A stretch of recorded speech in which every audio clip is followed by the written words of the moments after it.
Welcome to Diablo Forever. Today we have a big patch. Oh, yeah. I mean, we knew about the patch for quite a while. We knew there was a big balancing patch incoming with all of the nice things happening to Nightmare Dungeons and experience and all of that. But we didn't really knew what balancing for the classes were, right? Oh yeah, I mean, we can kind of infer the fact that, not everybody's, doing the exact same thing. Like, Druids and Barbarians are known for being a little bit slow at the early levels of the game. And, going into the end game, they're probably, prepping for the season as well for some preliminary balance to have between the classes. So they don't just like skew all over the place by then. But Well, we have a lot of things to go through, so we're just gonna get right into breeze through them. I mean, there's a lot of fixes. Like if you look at the list in the first, I don't know, 3 or 4 paragraphs, there's multiple fixes. Man. Not That's going good. into It's that. good. Let's go into the juicy parts, the things that people are actually, and us included, interested on, right? So first of all, we already knew about this. Significantly increased the experience awarded for completing Nightmare Dungeons. I tested this yesterday, and I have to say, it's a big jump. Oh my god, so good, man, because it is like part of Diablo's leveling was always been, its gameplay, but it's been a little bit too slow with the amount of content we had, and this has been applied to not only just Nightmare Dungeons, but also Hell Tides, which is obviously something that, you kind of want to do because it's probably one of the best sources of gearing that you have right there, and if being an event, I feel like it should be a little bit more impactful. Yeah, it's part of the quote-unquote end game if you want, and okay, Helltide as its own thing, right? You have to kill a lot of enemies, especially like during the events and stuff, to be efficient. That will give you a proper decent experience. However, they increase the chests, right? Yeah, that was interesting. The chest, like when you open up a chest, mysterious chest, if you want, that will give you a lot more experience, and I think that's obviously it's positive enough. Also, the reward experience, the experience you get from rewards for completing like Whispers of the Dead, I've seen that as well. Oh, big increase as well over there. This helps a lot when you're leveling alts through the whatever the adventure mode is called right now. Since you do end up doing a lot of Whispers, and I feel like that should be just a more incentivized process to get all of those early levels in before you actually get into the late game. Oh, for sure. And you remember when I did my world boss on World Tier 4 when I was 65? And I had my thing locked at level 80. Well, they removed that as well. Oh, yeah. So you can open up, like if you want to do like World Tier 4 world bosses and you get the loot at the end, the little chest thingy, now you can open it, right? And I opened it and it was shit. But that's not the point, right? This is the thing, you can open it now. What else do we have? Significantly increased the... No, we read that. Fixed an issue where no experience was awarded for completing the holdout style event that can occur after finishing dungeon objectives. I've had this happen a couple of times and it was really shitty. This is, I think, was part of the experience on people believing that this is very slow into gaining experience through dungeons. This was part of the reason as well. If this was an issue and if it was fixed, we're good because events have been kind of like a mixed bag, the way that people have received them, whether it's worth doing them or whether it's not worth doing them. But I guess this is having them be more impactful, and it's all a good better experience. I'm excited, man. I just want to play some Diablo, man. But listen, not only XP has been buffed, dude, because XP is not just everything in a Diablo game. Well, we know we had to have more XP in these types of things, right? It was like the Helltide roaming bosses. We were speaking about Helltides, the big bosses that you would stop to kill. Oh yeah, now they actually drop higher quality loot. And they were so disappointing. They were not satisfying enough. It didn't feel like anything being, it just felt like a time waste. Yeah, okay. And also the teleportation to Nightmare Dungeons. Yeah, so it doesn't teleport you into the dungeon, it just teleports you at the entrance. Yeah, and that's fair. Listen, this is really cool. I think an unintended feature about this is that when you teleport there, there's like multiple players all around, and you can basically, if you don't have like a party or friends or whatever, you can start inviting people, because we all know people are close around, and you can just invite people to start doing Nightmare Dungeons. Yeah, so that, I think that was unintended, but it's a nice positive effect to all of this. For sure. All right, now shut up. Let's go into the classes, because this is what you all been waiting for, right? Let's start it off with one of our favorites here. The Barbarian, obviously, lunging strike, base damage increase. You've been playing some Barbarian. Yeah, I've been playing it because I tested the Nightmare Dungeons with it, and actually I did a 22, and it was rough. I died a lot.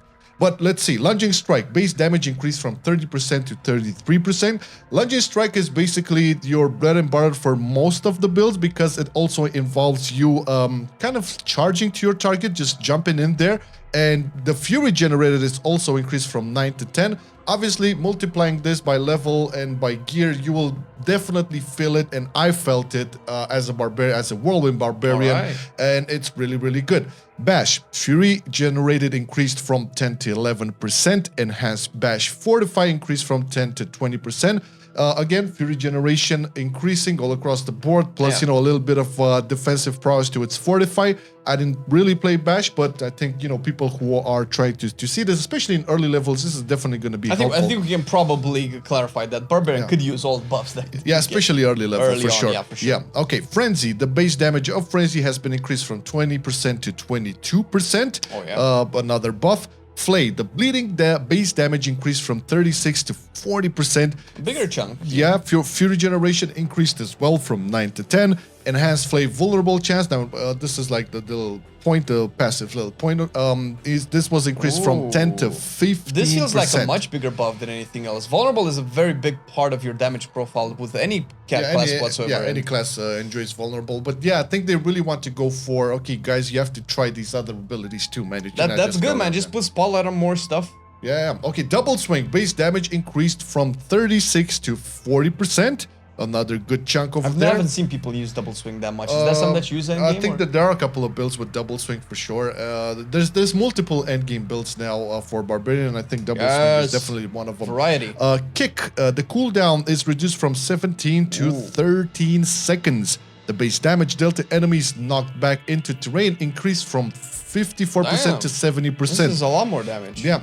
Again, there's multiple ways you can use kick as well, and I think they want to incentivize people to start like experimenting a lot more.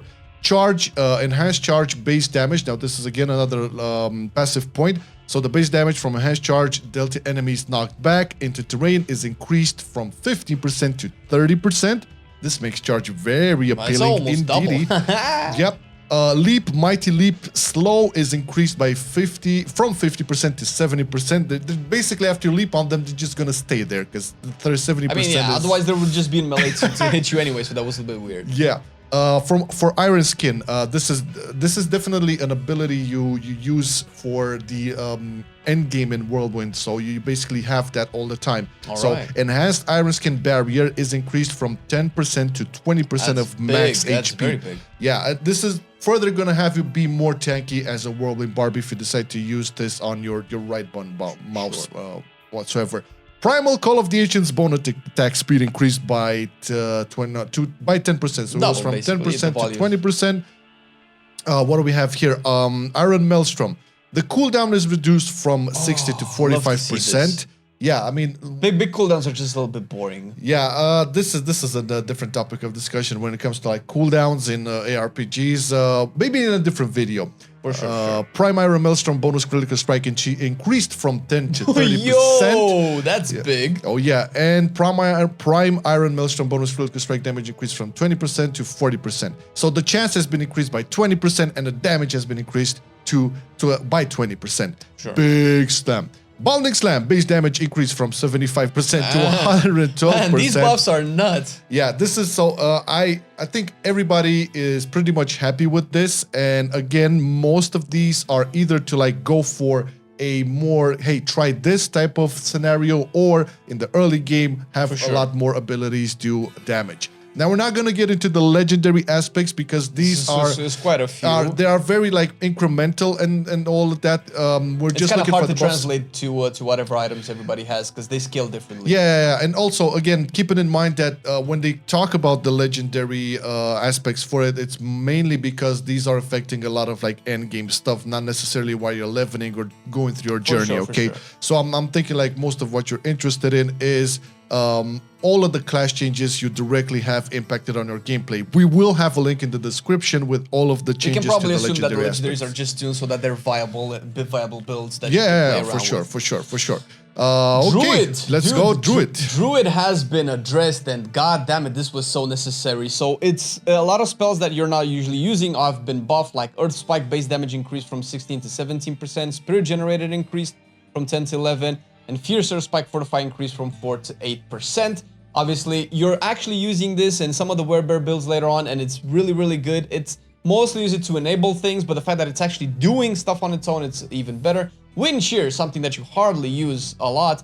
Base damage increased from 17 to 18%, and Spirit Generated from 12 to 13. Probably the biggest changes that Druids will probably feel while leveling up is the Spirit increase, since it's a very heavy resource-focused class. Yep. Claw as well, the base damage increased from 20 to 22%. Spirit Generated increased from 10 to 11.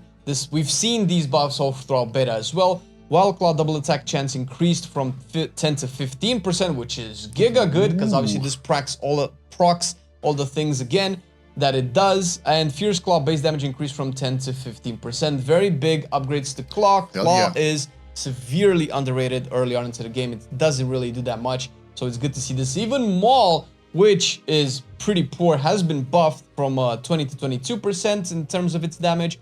Spirit Generated from 14 to 15, and Enhanced Maul Fortified increase from 2 to 3%. We're seeing these fortified increases because bears do struggle a little bit early on into the game, not as much late game, but fortified is always really good because it takes too long sometimes to build up those fortified, especially early on when your attack speed is very low. Lightning Storm, Enhanced Lightning Storm duration increased from 4 to 6. This is a big quality of life change, since Lightning Storm is a little bit difficult to keep up. It's fun, but it kind of has too big of a barrier of entry for a lot of people.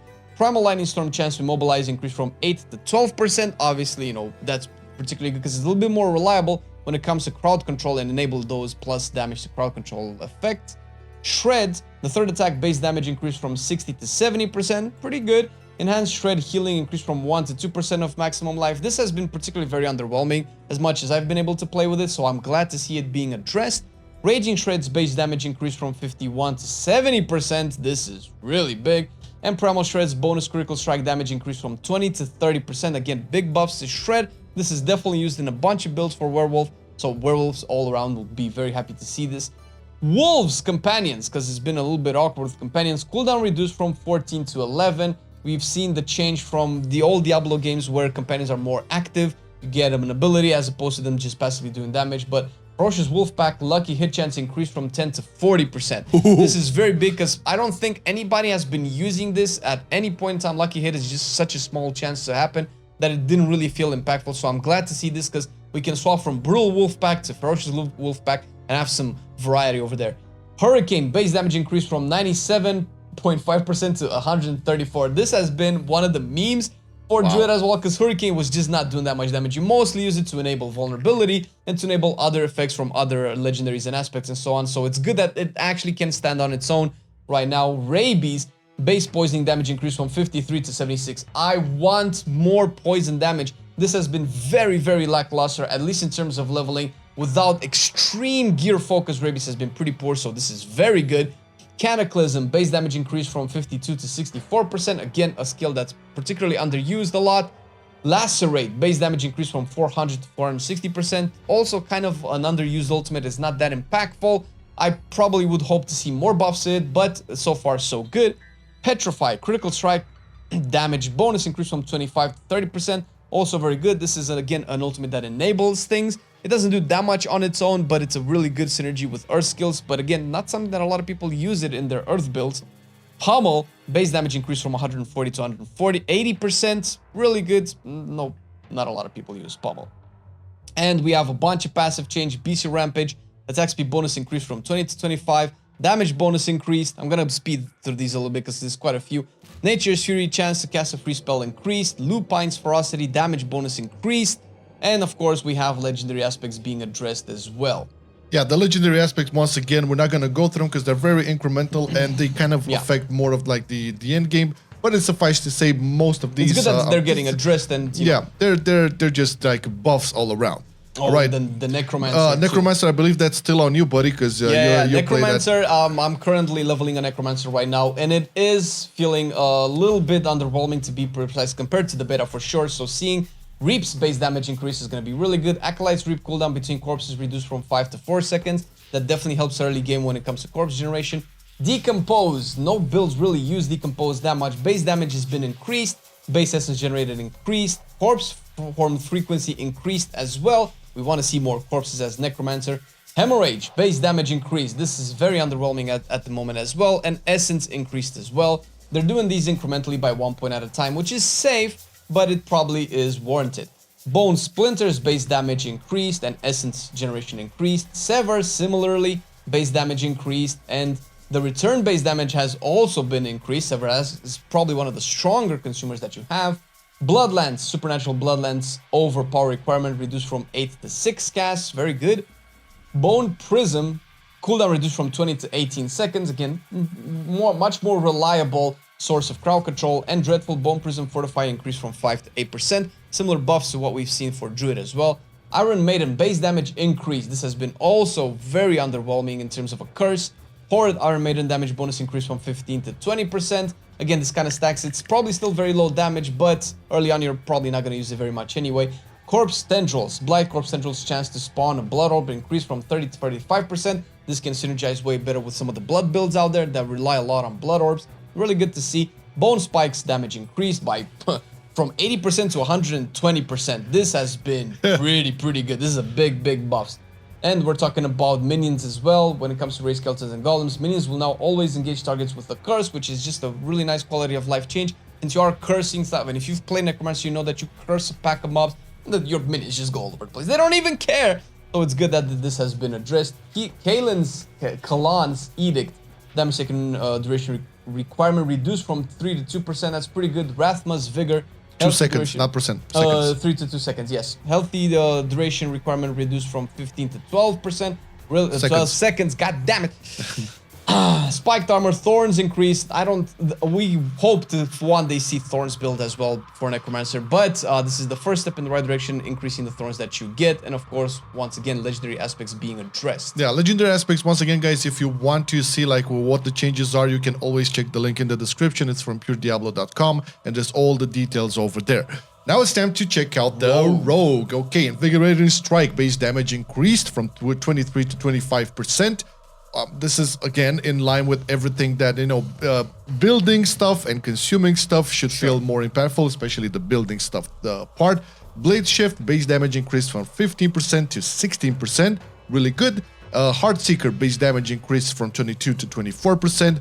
Primary Heartseeker damage, little note over there, increased from 30% to 75%. That's a big buff. Big one. Now, Forceful Arrow, the base damage has been increased from 20 to 22%. Barrage, and there is like some major players out there playing the Barrage builds. The base damage has been increased from 20 to 22%. Caltrops, Methodical Caltrop Chill increased from 20 to 25%. Smoke Grenade cooldown is reduced to 13 seconds. It was 15.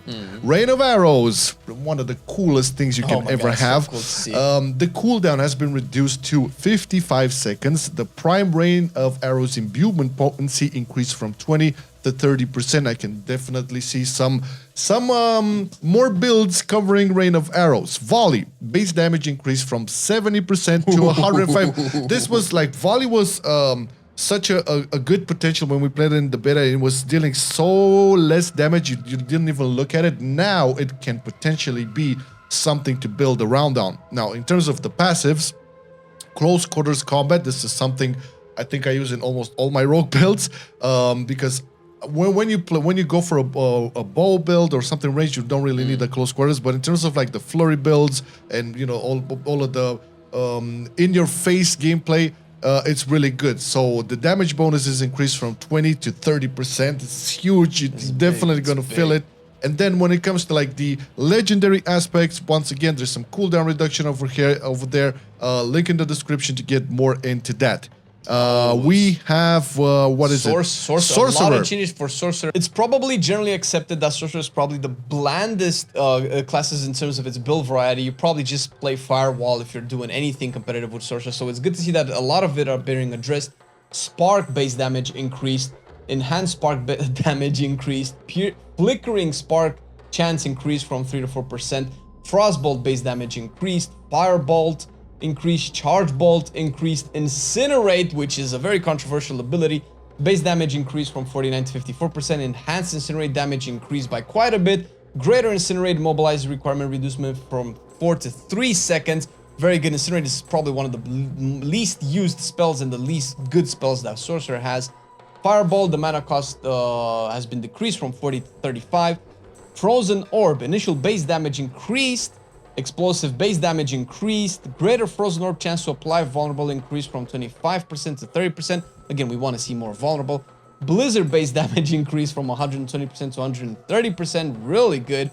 Ice Blades, chance to apply vulnerable increase from 30 to 40%. People have been using this in beta a lot and had some fun with it, but I don't see a lot of use of it now. Hopefully this will change. Lightning Spear, some Lightning Spear's maximum damage bonus increase from 100% to 160%. Big increase to its damage. Crackling Energy, base damage increase from 15 to 20%. This has been okay-ish in the beta as well, but never really shown too much, so hopefully now that changes. Freezing Wake, base damage increase from 60 to 110%. And once again, quite a few legendary aspects being addressed. Hopefully we will see Sorcerer do something other than Firewall into the late game. Yeah, but once again, all the legendary aspects are kind of like impacting what you are looking for, or what you want to try to build after you hit level 50 and start moving on, moving all around to like World Tier 3 and World Tier 4. So if you want to get in more details on those, the link is in the description. We were mainly interested to see, like, first of all, were they good on their word in terms of like the gameplay changes, teleporting to Nightmare Dungeons, having more experience from there, and we tested it out. I'm sure a lot of you did, and you probably noticed the difference. And also buffs all across the boards for all of the classes. It just goes to show that yes, they are keeping a close eye on everything, but we do have to iterate that this part of Diablo 4 right now that we're playing, this is basically the start, the initiation. Things will be a lot different from season to season. Yeah, and for sure. I think they're just getting started. I know a lot of people complain that it gets boring and repetitive and stale, and to some extent that is true. However, I don't think the devs ever intended for the game to be played as a lot of people play it right now. We're no-lifing the hell out of the game right now. This is the truth. A lot of people are, but the majority actually is still like grinding the story. Maybe now they're getting to like do their capstone dungeon and start exploring some of the avenues from the end game, quote unquote, but the real deal will be once the season starts. And pretty much all of these changes are fixing the season experience that people will have. With all the buffs, we're probably going to see a different scaling in terms of your character in relation to the world and the monster that you're fighting. Experience definitely will make the journey a lot smoother, so that we can actually get to the crux, all of the end game stuff, and obviously a lot of the season stuff will translate to the non-season stuff for anybody who's worried that seasons are not really your cup of tea. We will see further down the line how things develop. Hey, if you enjoyed this video, make sure to let us know in the comments. Make sure to subscribe and hit the notification bell so you don't miss out on any of the other videos we do. We're gonna keep on doing some leveling guides, especially like as the first season will be approaching. We're gonna have everything covered up. Not to mention news, lore stuff, speculation, all of that. Diablo forever is the place you want to be. Yeah, definitely. Thank you for watching the video, and we will see you in the next one. Right, have a good one. Bye!